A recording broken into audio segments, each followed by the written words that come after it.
Good morning, everyone. Welcome back to David at Go To Hobbies. Right. Parents and kids. Most of us have kids or had kids or got kids. Now, the point I want to make is about school time. Now, different countries have different rules around school roads. Some may have a no overtaking policy. Some have a speed limit policy. Different rules and regulations to the areas where schools are. No parking zones and so on like that. It's all down to safety. But what fundamental things they try to do to try and help the survivability of kids doesn't always work out towards the parents or the drivers that are driving through that area. So the old saying is you have to educate the uneducated to make them aware of what the risk they impose. The problem here in the UK is we have our fair share of morons, stupid drivers. I've watched videos about American police videos on the crime driving antics over there. I thought the UK was bad, but we're not far behind you in the USA. And I dare say other countries as well have got their fair share of muppets. And I just sometimes just can't understand the mentality of people. You know, it's almost like instead of getting more intelligent, the human race is getting more stupid. I don't know if you've experienced that. Is it people are just getting more and they are sort of more less understanding? I mean, I'm 63, and when I started driving, you get taught things. Okay, the driving standards should be improved by now, but blimey O'Reilly. So what I'm trying to get at is this another example, and that is what tends to happen. The councils in the UK, they are reactive instead of proactive. Instead of preventing an accident, they always act after an accident. There's always sort of that, oh, it'll be all right. I'll give 2 examples. A road near me, I had 3 near misses with people turning at a roundabout in front of me. I gave good indication I was going to turn into the school to drop my child off or children off. And what did this driver come down the hill, straight across the road in front of me, without even stopping? I thought, that's classed as a near miss. That is a potential accident waiting to happen. So I notified the council, and thankfully they did something about it. They put these things like sleeping policemen, but they're more like square blocks but raised with the sloped edges to them to reduce the speed of the vehicles going down there, which works. It done a good job. It reduced the speed of the drivers, and they also put speed cameras up. Excellent. And that's good. That is an excellent solution to a problem. But it's just like them putting a bridge across the main road to allow the kids to walk to school over the footbridge. But how many kids had to get killed before they put a footbridge in? There's the argument with the councils. Instead of being sensible, they're always putting a value on life, and someone has to pay that price. So this is my argument with the councils. They like wasting money hand over fist on stupid projects, and to say the least. They know how to waste our money. But we're deviating off of subject, and that is school time for kids. What do you think the speed limit should be near schools? 10 mile an hour? 20 mile an hour? Instead of making it a what's the word I'm looking for? Advisory. Make it a compulsory. Make all school area zones a 20 mile an hour speed limit permanently. Yes, it might be an inconvenience to people, but it makes people more aware of that speed reduction and put speed cameras in there, so they have to reduce their speed. Prevention is better than a cure, because when people will start to realise, yes, they don't like change, but it's there for a reason, and that is there to protect the children's lives. What other things can we do? Better signage of schools, better traffic management, because a lot of things that happen in the UK is always reactive, not proactive. And it is down to the local councils. And again, as I say, they are always acting after the event.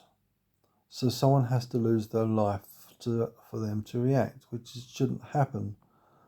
They should be on the same level of us, and that is prevention is better than a cure. So when people say they should do this or they should do that, they should take that in consideration, go and look at it, instead of saying no, we'll act if something happens. Wrong attitude to have. And this is where it boils down to stupidity and being absolute morons for councils, because it's always down to the price of life, isn't it? Someone has to lose their life because they won't act beforehand, which is a totally wrong attitude. So, in the area where I live in a place called Mansfield, Nottinghamshire in the UK.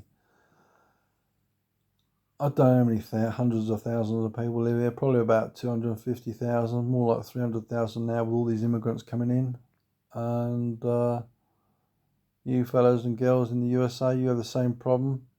But, you know, there's a lot more land over there. And the problem is with the UK, I'm not going to go into it too deeply, but all I can say is that we're an island surrounded by water, and they're still coming across. And we're not the first place of safe passage, are we? No, we're not. But that's a story for another day. But the point is, with car drivers and motorbike riders are normally pretty good. But it's also an age thing as well, and the time of day. It's about going to work, coming home from work, school time, and people going about their business. So instead of, having the police to enforce an area or trying to reduce the accidents in that area, why don't you have an intelligently controlled speed cameras permanently fixed at either end of the road, where kids are coming out of school and in the local areas bringing the speed down to 20 mile an hour, right? Because the reduced in that speed, the more survivability that child will have. It might, instead of being killed, it might have a serious injury, but it's still able to live. And that's about the crux of the matter, and that is survivability. Kids are stupid. They will do the most ridiculous things. They will walk out in front of the car, not even looking. They're on the mobile phone. Their mind's somewhere else. But then again, it doesn't have to be kids that do that. Adults do that anyway, but there you go. Some people. They're on the mobile phone, they walk straight out in front of you, splat. I haven't done it, and I don't particularly want to do it, but there are idiots that have done it. Mindless morons.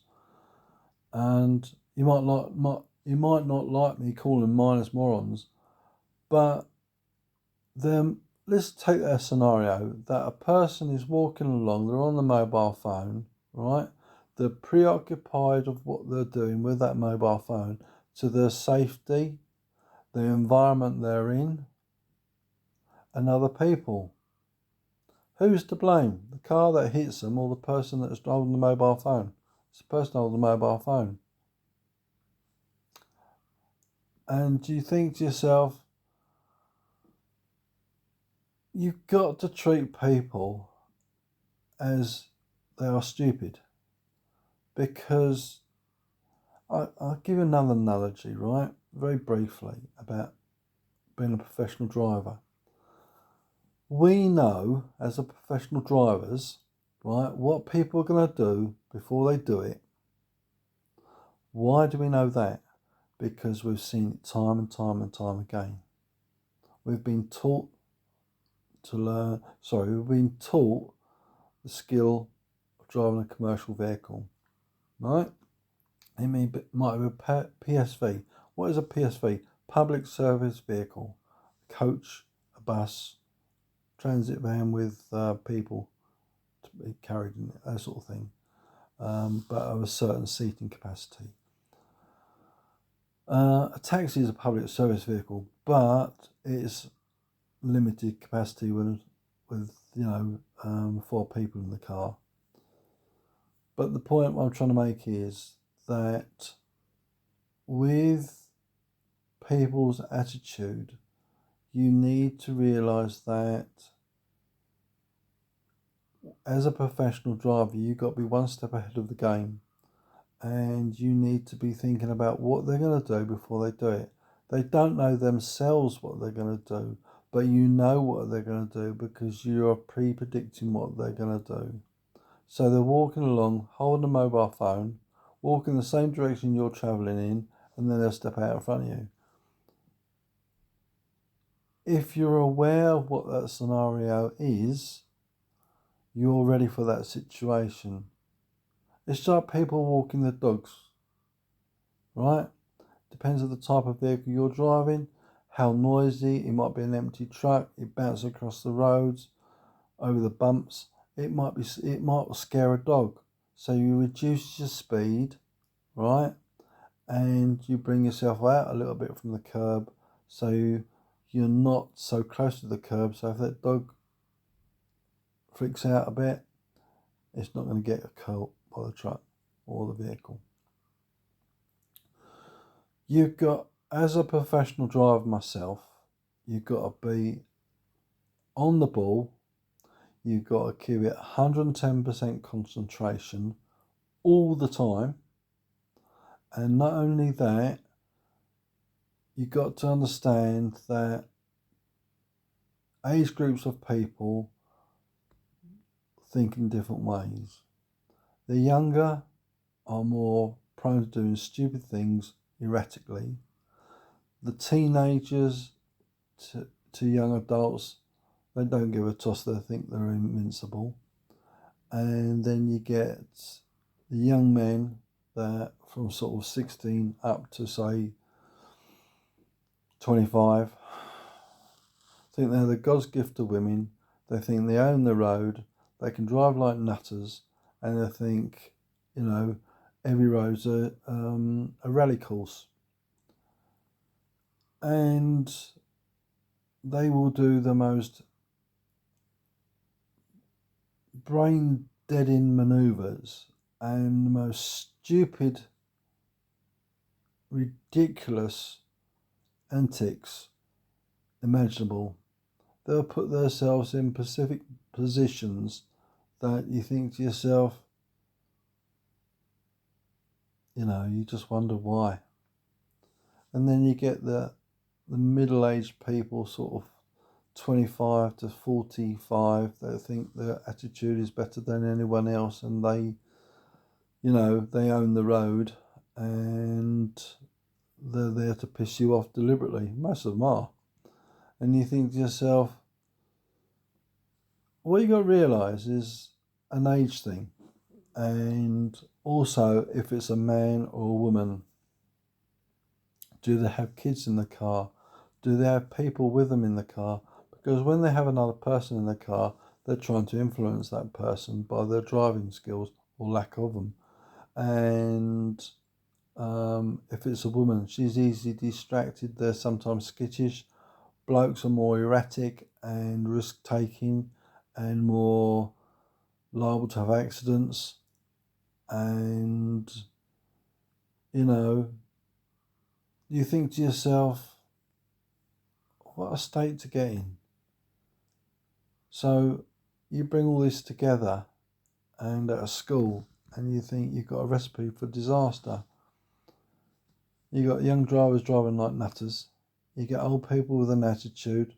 Old folks sort of 60 plus. I know I'm 63, but I've got all my faculties and I'm pretty alert and I'm very knowledgeable at driving.